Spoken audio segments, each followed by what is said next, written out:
በደንብ አድርጎ ይከፍላል። በደንብ ነው የሚከፍለው። እኔ ከምንም ተነስተው መኪና የገዙ ሰዎች ሁሉ አውቃለሁኝ። የሚገርመኝ ነገር ምን እንደሆነ ታውቃላችሁ? የዛኔ ስሩ ሲሉን አልሰራ ብለን ዛሬ ላይ እንደገናኛ ምሳሌ ሆነን ሰዎችን ለማንቃት መነሳታችን። ለዚህም ቻናል አዲስ ከሆነን ሰብስክራይብ በማድረግ እንጀምረው። እንደዚሁም ቪዲዮ አስተማሪ ነው ብላችሁ ካሰባችሁ ላይክ በማድረግ ይጀምሩት። የሚቀነስ ነገር የለም። ላይክ እንዳይረሳ። አብዛኞቻችን ወንድም እህቶች አሁንም ድረስ አልገባንም። የፖፖ አሰራር ያልገባን ወንድም እህቶች አለን። በመጀመሪያ ፖፖ ምንድነው? በተለይ ሙስሊም የሆነው ሰው የሚረዳው ምንድነው? ጌም ስላለው ሐራም ነው የሚልና ላለመስራት የሆነ እንትን የሚያቀርብ። ሁለተኛ ደግሞ አብዛኞቻችን ኢትዮጵያውያን የምናስበው ስራ ብለን የምናስበው ምንድነው? ጥግረራን ነው። አንድ ሰው የሆነ ከበድ ያለ ነገር ካልተጠገረረና ካልተሸከመ የሰራ አይመስለውም። ቤቱ ሆኖ ግን ብዙ ነገር ማትረፍ ይቻላል፣ በስልኩ ብቻ ማለት ነው። ስልክና ኢንተርኔቱን ተጠቅሞ በቀጣይ እስከ 10 ቪዲዮዎች ከ10 ያላነሱ ቪዲዮዎች በተከታታይ ፖፖ ምንድነው ከሚለው ጀምሮ ማለት ነው እስከ መጨረሻው በደንብ እንዴት መስራት እንዳለባችሁ በተከታታይ ቪዲዮ እዚህ ሀላ ዩቲዩብ ቻናል ላይ የሚጫንላችሁ ይሆናል። የመጀመሪያው ፖፖ ምንድነው እውነትም ሐራም ነው ወይ መስራት አይቻልም ወይ የሚለውን ስናይ አንድ ንግድ ያው በእስላሙ ዓለም የተፈቀደ ነው። ንግድ ብሎ ማለት ደግሞ አንድን ነገር ማታረፍ ነው። ይሄም ነገር ያው ሰርቶ መቀበልና ማትረፍ ነው። ማትረፍ ሲባል ከሰዎች ላይ ኮይንን እንገዛለን፣ የገዛነውን ኮይን እንሸጣለን፣ ወይም ደግሞ ኮይኖችን እኛ ለሌሎች እንሸጣለን፣ ሌሎች ደግሞ ከኛ ያተርፋሉ። ይሄ ነው። ይሄ ደግሞ ንግድ ነው። ሁለተኛው ምንድነው? በየቀኑ ሪዋርዶችን መስራት ነው። ሪዋርድ ስንሰራ ደግሞ አንድ ስራ እንዴት ነው አንድ ሰራተኛ ተቀጥሮ እንደሚሰራው ማንኛውም ሰራተኛ ተቀጥሮ እንደሚሰራው እንሰራለን ማለት ነው። ተቀጥሮ ሲሰራ የሚያገኘውን ገንዘብ እኛም ከዛ ከሰውዬ እናገኛለን ማለት ነው። ይህ ነው ያለው ነገር፣ ሌላ የተለየ ነገር የለውም። እውነት ፖፖ ይከፍላል ወይ ለሚለው በደንብ አድርጎ ይከፍላል። በደንብ ነው የሚከፍለው። እኔ ከምንም ተነስተው መኪና የገዙ ሰዎች ሁሉ አውቃለሁኝ፣ የኔ አብሮ አደግ ሆነው ማለት ነው። የሚገርመኝ ነገር ምን እንደሆነ ታውቃላችሁ?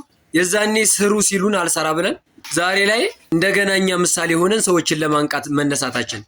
በደንብ እንስራ። እያንዳንዱ ነገር የቴሌግራም ሊንክ እናስቀምጣለን ታች ባዮ ላይ፣ በዛ እየገባችሁ ጥያቄያችሁ ብታቀርቡልን አሰራሩን የምናስረዳችሁ ይሆናል። በደንብ እንስራ። አብዛኞቻችን ሰዎች እያየን ያለነው ምንድነው? እንገባለን፣ የቀን ሪዋርዶችን ብቻ ወሳስደን እንወጣለን። ብዙ ሪዋርዶች አሉ። ኢትዮጵያ ውስጥ የሚታወቀው ሪዋርድ ምንድነው? የመጀመሪያው ሪዋርድ አለ ላይቭ ላይ እንገባና 2 ሰዓት ተቀምጠን ያችን የላይቭ እንትን ከወሰድን በኋላ የምንወጣው ወንድምና እህቶች አለን። ሌላው ደግሞ ሁለተኛው ስራ ምንድነው? ሳጥኗለች 10 ጊዜ ትሰጣለች። ለወንዶች 40 ኮይን ነው፣ ለሴቶች ደግሞ 80 ኮይን ነው። ያንን ብቻ ወስደና ብዙ ስራዎች አሉ። ላይቭ እና ያቺ እንትኗ ብቻ አይደለችም ስራዎቹ። በቀጣይ በደንብ ቪዲዮውን ያው የምንመጣበት ስለሆነ ስላሰራሩ እንዴት መውሰድ እንዳለብን፣ ምን ስራዎች በውስጡ እንዳሉ፣ ምን መስራት እንዳለብን በደንብ የምናስረዳ ይሆናል። ዛሬ ላይ ግን ማወቅ ያለብን ምንድነው? ፖፖ እንዴት ነው መስራት የምንችለው፣ ይከፍላል ወይ የሚለውን ነው። በደንብ ነው የሚከፍለው። በቀን አልተከፈለንም ብለው ነው $10 እንደዚሁም ከዛ በላይ የሚያገኙ አሉ። $20-30 ሰርተው የሚውሉ ወንድምና እህቶች አሉ። አብዛኞቻችን በወር እንመነዝረው እስከ 10,000 ብር ምናምን ይዘን እየወጣን ስለሆነ ያ ማለት የቀን ስራቸው ነው ለነሱ ማለት ነው 10,000 ብር። ወይም ደግሞ እንደው አልሰራውም ቢሉ የ2 ቀን የ3 ቀን ስራቸው ነው ማለት ነው። ወጥረልን ሰራ ነው የሚገባው። ሌላው ኢንቫይት ነው። ኢንቫይት ላይ ብዙ ወንድምና እህቶች ማን ነው ነገር ያው በደንብ እሱንም እንመጣበታለን። ኢንቫይት ሰዎችን መጋበዝ የሰዎች ሳይቀነስ ለኛ የሚደርሰናል። ለሰዎች በመንጋብዝ ቁጥር የሰዎቹ ምንም ነገር ሳይቀነስ ለኛ የሚደርሰን ማለት ነው። ኢንቫይት ለምሳሌ ለ7 ቀን ያህል አንድ እህት ገብታ በእኛ ምክንያት ኢንቫይት አድርገናት ከሰራች ይቺ የጋበዝናት ልጅ በሳምንት ውስጥ የምታገኘውን ያቺኛይቱ እህት ታገኛለች ማለት ነው። የጋበዘቻት ማለት ነው።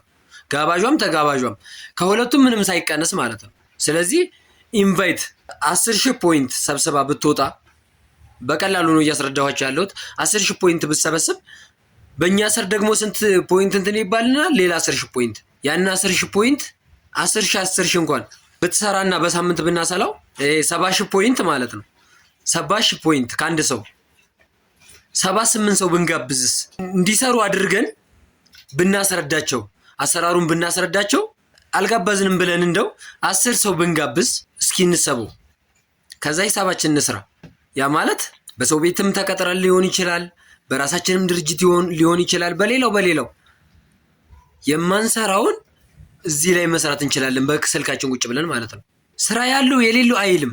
መምረጥ የለብንም። ሁላችንም መስራት አለብን። አንድ ጥቃሞት አንድ ሰው አገኘው ብሎ ከመስራት ወደ ኋላ አይልም። መስራት ያለበትን ነገር ይሰራል። ሌላው ደግሞ የሚያዘናጓችሁ ማዘናያ ምንድን ነው? ምን ይሏችኋል? ለመስራት ስሞክሩ 666 ነው። እቺ ያው እኛ ኢትዮጵያውያን የተካንባት ነገር ናት። አንድ ሰው ሊሰራ ሲል ኦንላይን ከሆነ ስራው 666 ነው። ይሄ መሆን የለበትም። በዚህም መሸወድ የለብንም። በደንብ አድርገን እንስራ። በቀጣይ ቪዲዮ በተከታታይ ቪዲዮ ክፍል 1 ክፍል 2 እያልኩኝ ከናከፋፈቱ ጀምሮ እስከ አሰራሩ እስከ መጨረሻው ኤጀንት እስከምንሆንም ድረስ ያለውን በደንብ ማስረዳችሁ ይሆናል። ለዚህም ቻናል አዲስ ከሆነን ሰብስክራይብ በማድረግ እንጀምረው። እንደዚሁም ቪዲዮ አስተማሪ ነው ብላችሁ ካሰባችሁ ላይክ በማድረግ ይጀምሩት። የሚቀነስ ነገር የለም። ላይክ እንዳይረሳ። ለሌሎች ወንድምና እህቶች እንዲደርስ ደግሞ ሸር እናድርገው። በሌሎች ቪዲዮ መመለስበት ይሆናል። ከዛሬ ጀምረን ራሳችንን አሳምነን ለመስራት መዘጋጀት አለብን ማለት ነው። መልካም ጊዜ። በቀጣይ ቪዲዮ እንገናኛለን።